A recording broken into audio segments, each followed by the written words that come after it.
Hello दोस्तों, कहानी अच्छी लगी तो प्लीज़ सब्सक्राइब कर दीजिएगा। पूजा अपने ससुराल में नई नई थी क्योंकि पूजा की लव मैरिज थी, इसलिए उसकी सास उसको बहुत ही लाड प्यार से रखती है। जितना अपने बेटे को प्यार करती है उतना ही प्यार पूजा से भी करती है। उसको अपनी बेटी समान ही मानती है क्योंकि पूजा का थोड़ा सा जिद्दी स्वभाव था और वह थोड़ी नखरे वाली भी थी। यह बात उसके पति रवि को पता थी, लेकिन वह पूजा को बहुत प्यार करता था, इसलिए वह कभी कभी उसकी जिद पूरी करने की उसकी गलत आदतों को भी इग्नोर कर देता था। अब एक दिन पूजा की सास पूजा के कमरे में आती है और उससे बोलती है, लो बेटा, सुबह की चाय पी लो और एक काम करना, आज मुझे थोड़ा सा बाहर कीर्तनों में जाना है, तो तुम दिन में खाना बना लेना और रवि को भी खिला देना। मैं शाम तक घर आऊँगी। अब यह बोलकर वह घर से चली जाती है। जब वह शाम को घर लौटकर वापस आती है तो वह देखती है कि पूजा तो अपने कमरे में आराम से सोई है। फिर वह रसोई में जाकर देखती है तो उसने कुछ भी खाना नहीं बनाया हुआ होता।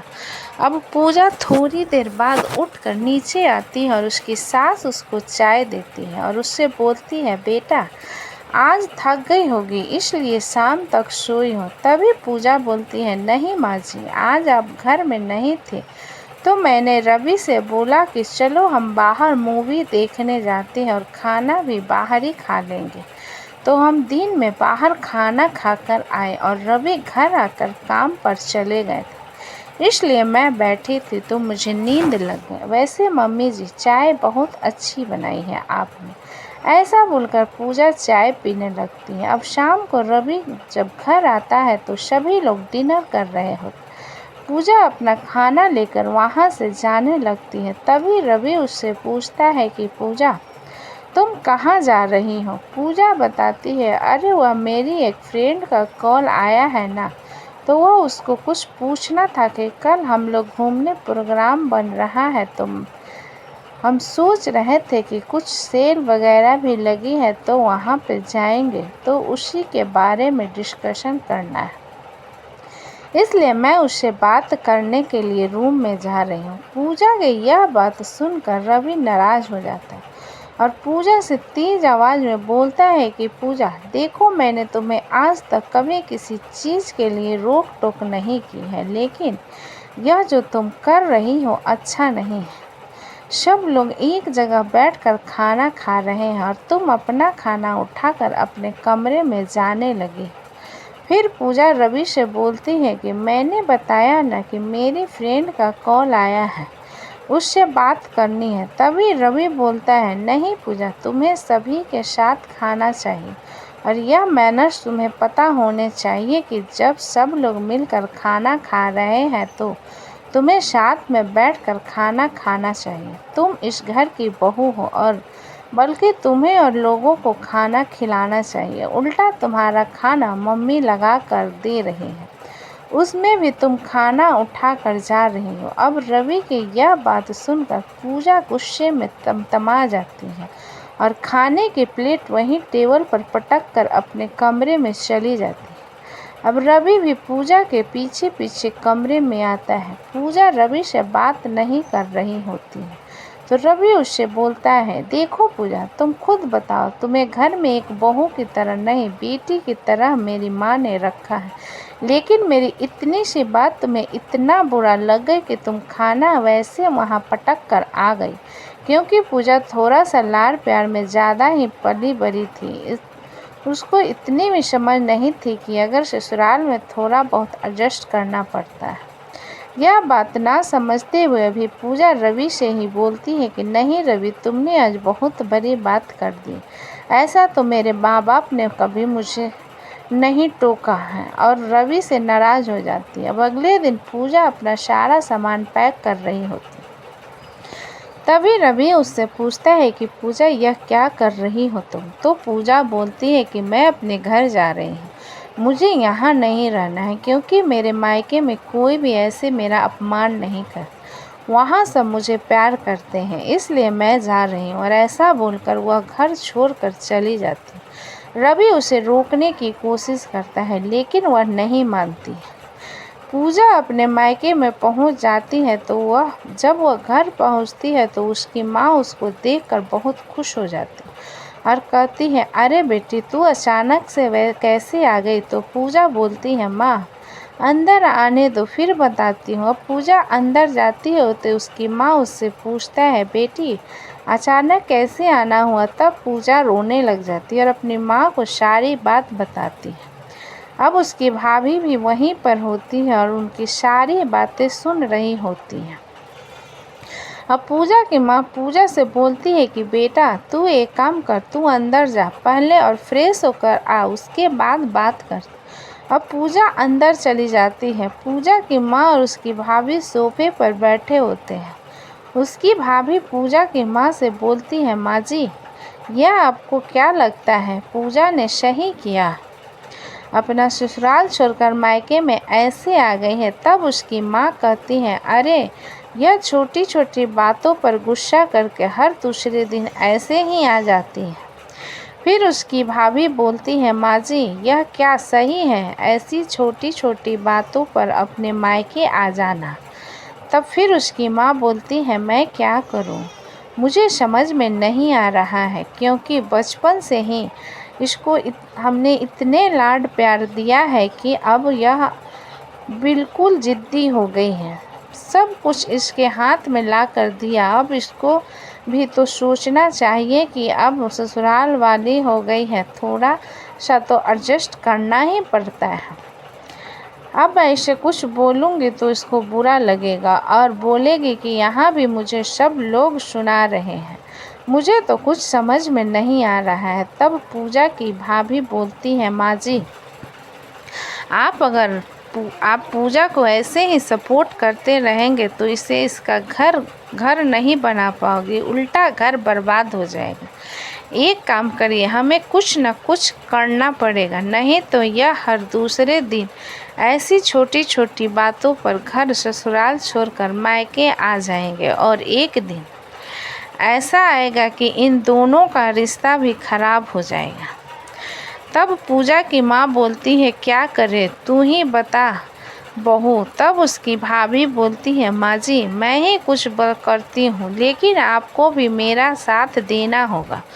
तो उसकी माँ बोलती है, हाँ मैं तुम्हारे साथ हूँ। अगले दिन पूजा सोफे पर बैठकर टीवी देख रही होती है कि उसकी भाभी वहाँ पर आकर उसको बोलती है, पूजा ज़रा सा किचन में मेरी हेल्प कर दो, मुझे कहीं जाना है, तो तुम थोड़ा सा मेरी हेल्प करेगी तो मेरा काम जल्दी जल्दी हो जाएगा।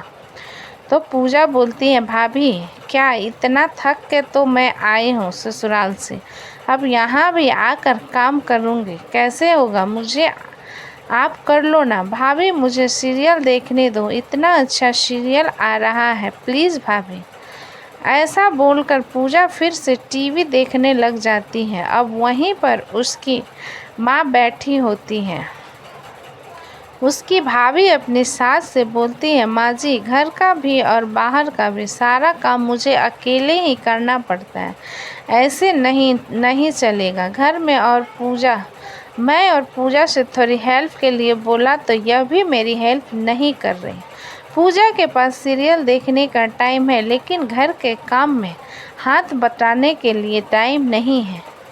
या तो आप मेरी मदद करो या फिर आप पूजा को मेरी मदद करने के लिए बोलो, या फिर एक नौकर ही रख दो, क्योंकि मेरे से सारे काम नहीं होते हैं। अब उसकी सास बोलती है, बेटी मैं कहाँ से तेरी मदद करूँ, मेरे तो वैसे ही हाथ पैरों में इतना दर्द रहता है, चला जाता नहीं। एक काम करती हूँ, पूजा से ही बोलती हूँ। अब पूजा की माँ पूजा से बोलती है, बेटी जाओ थोड़ा सा भाभी की मदद करो। भाभी ने बोला तो है ना, उसको कहीं जाना है तो बेटा थोड़ी उनकी हेल्प कर दो किचन में।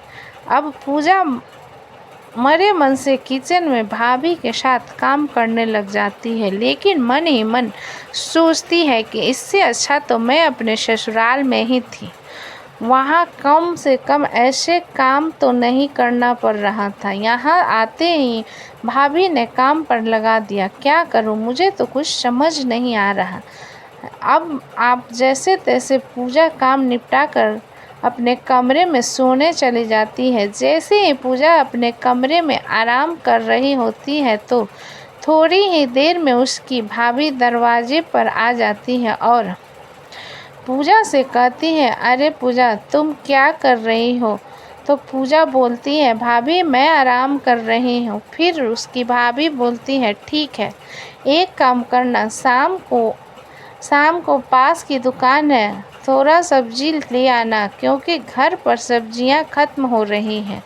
तुम सब्जी लाकर उनको धोकर काट कर बना लेना, क्योंकि आज गुड्डू के पापा बाहर गए हुए हैं तो मुझे ही गुड्डू को कोचिंग से लाना पड़ेगा और शाम के 8:30 बज जाएंगे। ऐसा बोलकर भाभी वहाँ से चली जाती है। अब पूजा बोल तो कुछ नहीं पाती और शाम को सब्जियाँ लेने बाजार की ओर चली जाती है और मन ही मन अपनी भाभी को बोलती है कि यार, इसने तो मुझे ही नौकर बना कर रख दिया है। अब इसका खाना बनाकर भी दो। अब सब लोग खाना खाकर सो जाते हैं। अगले दिन सुबह जब पूजा उठती है तो उसकी भाभी उसके लिए चाय लेकर जाती है और बोलती है, गुड मॉर्निंग पूजा, यह लो चाय। पूजा भाभी को भी गुड मॉर्निंग बोलकर कुछ मैसेज वगैरह रीड करने लगती है और चाय पी रही होती है। तभी उसकी भाभी बोलती है, एक काम करो पूजा, मैं गुड्डू के लिए नाश्ता बना रही हूँ, तब तक तुम अपने भैया और पापा जी के कपड़े रखे हुए हैं उनको प्रेस कर दो, क्योंकि उनको भी अभी ऑफिस जाना है। पूजा ठीक है। अब पूजा यह सब बातें सुनकर एकदम से अपनी भाभी पर चिल्लाने लगती है और बोलती है, भाभी एक बात बताओ, तुमने तो मुझे नौकरानी ही बनाकर रख दिया है। जब से आई हूँ तब से यह करो वह करो, यह सब मैं नहीं कर सकती, मैं आराम करने आई हूँ। यह सब बातें सुनकर उसकी भाभी बोलती है, देखो पूजा, मैं भी कोई इस घर की नौकरानी नहीं हूँ जो सारा काम अकेले ही करूँगी, ठीक है? यह घर हम सबका है तो हम सबको मिलकर ही इस घर को चलाना होगा। अब तुम इस घर में यहाँ पर आई हो तो तुम्हें भी इस घर में हाथ बटाना होगा। मैं भी जब इस घर में आई थी तो मुझे भी यह सब अच्छा नहीं लगता था, लेकिन जब हम किसी के घर में रहते हैं तो हम सबको मिलकर ही काम करना होता है। मुझे भी पसंद नहीं था कि कपड़ों में प्रेस करना, कपड़े धोना, सारी जिम्मेदारियां उठाना, लेकिन मुझे पता था कि मैं इस घर की बहू हूँ और यह घर मेरा है और इस घर को संभालना मेरा कर्तव्य है, इसलिए मैं यह सब कर रही हूँ। मैं कोई नौकरानी नहीं हूँ। तो इसलिए अगर तुम्हें इस घर में रहना है तो तुम्हें भी घर का काम करना होगा और हाथ बटाना होगा। यहाँ ऐसे लेटकर मोबाइल चलाकर काम नहीं चलेगा। पहले तुम छोटी थी इसलिए हम तुम्हें कुछ नहीं देते थे, लेकिन अब तुम छोटी नहीं रह गई हो, तुम्हारी भी शादी हो गई है, तो तुम्हें भी समझना चाहिए कि शादी के बाद हर लड़की की जिम्मेदारियाँ बदल जाती हैं, घर बदल जाता है। जैसे मेरा बदला है, तो जल्दी से चाय पी लो और मेरे साथ हेल्प करो। अब पूजा अपनी भाभी के यह सब बातें सुनकर माँ के पास जाती है और बोलती है, माँ देखो, भाभी मुझे कितना काम बता रही है और मुझे सुनाई जा रही है। इतना तो मेरी सास ने भी मुझे काम नहीं कराया और ना ही सुनाया जितना भाभी ने आज मुझे यहाँ पर सुनाया। जितना काम भाभी मुझे यहाँ पर बता रही है उसका 1% भी अपने ससुराल पर कर देती तो मुझे रानी बना कर रख दी। वैसे भी उन्होंने मुझे रानी ही बना कर रखा है, यहाँ आकर तो तुम लोगों ने मुझे नौकरानी बना दिया। इससे अच्छा तो मैं अपने ससुराल में ही थी, मुझे नहीं रहना यहाँ। अब मैं यहाँ से जा रही हूँ अपने ससुराल, अब मैं कभी नहीं आऊँगी मायके वापस, परेशान हो गई हूँ मैं। ऐसा बोलकर वह अपना बैग उठाकर पैक करने लगती है और बड़बड़ाते हुए वहाँ से चली जाती है। जब वह अपने ससुराल पहुँचती है तो उसकी सास उसको देखकर बहुत खुश हो जाती है और बोलती है, अरे पूजा बेटा, तुम आ गए, तुमने बताया भी नहीं, मैं रवि को भेज देती तुम्हें लेने के लिए और तुम मायके क्यों गई थी? तुमने बताया भी नहीं। तभी पूजा बोलती है कि कुछ नहीं, मम्मी की तबीयत खराब थी, उनको देखने गई थी। सब एकदम अचानक से हुआ। मैंने सोचा क्या सब लोगों को डिस्टर्ब करूं, इसलिए नहीं बताया और चुपचाप चली गई। अब उसकी सास बोलती है, बेटा ठीक है, तू बैठ, मैं तेरे लिए कुछ नाश्ता वगैरह बनाती हूँ, तू थक गई होगी। आते हुए तभी पूजा बोलती है, नहीं माँ जी, मैं कहाँ थक गई, मैं तो गाड़ी में बैठकर आराम से आई हूँ। आप दिन भर घर में काम करके थक गए होंगे, आप थोड़ी देर रेस्ट कर लो, उसके बाद मैं नाश्ता बनाती हूँ। हम दोनों मिलकर नाश्ता खाएंगे और आपसे बहुत सारी बातें करनी है और मिलकर टीवी देखते हुए मज़े से बात करेंगे। अब अपनी बहू का यह सब बदला हुआ व्यवहार देखकर उसकी सास हैरान हो जाती है और खुश होकर उसको गले लगा लेती है। तो दोस्तों, कहानी कैसी लगी हमें कमेंट में ज़रूर लिखिएगा। अच्छी लगी हो तो कहानी को लाइक करें, सब्सक्राइब करें एंड शेयर करें। दोस्तों, कहानी अच्छी लगी तो प्लीज़ चैनल को सब्सक्राइब करें। अपना कीमती समय देने के लिए धन्यवाद।